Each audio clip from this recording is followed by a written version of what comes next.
Paul বিশ্বাস করত যে পরজাতীয়দের মধ্যে যিশুর বাণী প্রচারক হিসেবে ঈশ্বর তাকে দেখতে চান। সুতরাং তিনি ৩ বার সিরিয়া, তুরস্ক ও গ্রিসে গিয়েছিলেন। বহু লোক যিশুকে বিশ্বাস করতে শুরু করল। বহু গির্জা নির্মাণ হল।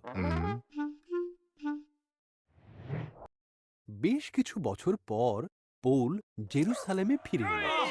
কিছু লোক তার শিক্ষা প্রচারে অসন্তুষ্ট হয়ে তাকে আক্রমণ করল। অন্যায়ভাবে তাকে বন্দী করা হলো। পৌল যেহেতু রোমের বাসিন্দা ছিল, তাই সে তার বিচার রোমে চেয়েছিল।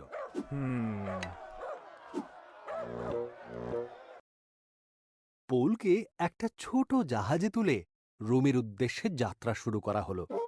যাত্রা খুবই ধীর গতিতে হচ্ছিল।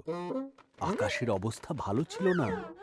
পৌল বলল, এই ঝোড়ো আবহাওয়া কেটে না যাওয়া পর্যন্ত আমরা ক্রিট দ্বীপে অপেক্ষা করি। তবুও জাহাজের মূল চালক তার কথা না শুনে জাহাজ চালাতে লাগলো। পৌলের আশঙ্কায় সত্যি করে এক প্রকাণ্ড ঝড় উপস্থিত হলো। জাহাজের সবাই ভাবল তারা কেউ বাঁচবে না।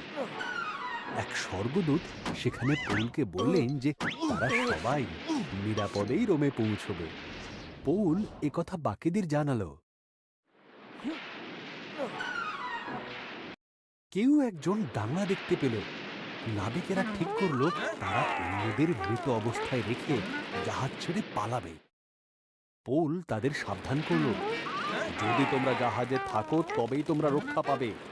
মাল্টা নামের একটি দ্বীপে তাদের জাহাজ আছড়ে পড়ল।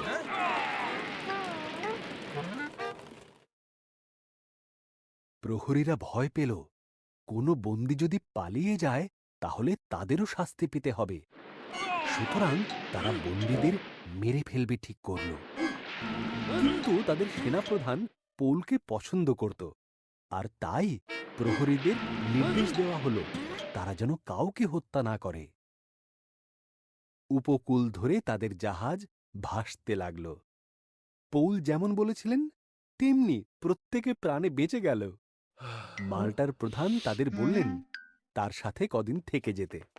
তার বাবা ছিলেন অতি বৃদ্ধ এবং অসুস্থ। পৌল যখন তার কাছে এসে প্রার্থনা করলেন, ঈশ্বর তাকে সুস্থ করে দিলেন। তারা অন্য একটি জাহাজে করে রোমে গেলেন। রোমে একটি বাড়িতে পৌলকে শেকল পরিয়ে বন্দী বানানো হলো।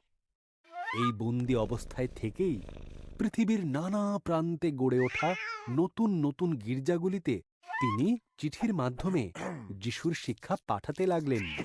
তার এই চিঠিগুলি এখন বাইবেলে যুক্ত করা হয়েছে।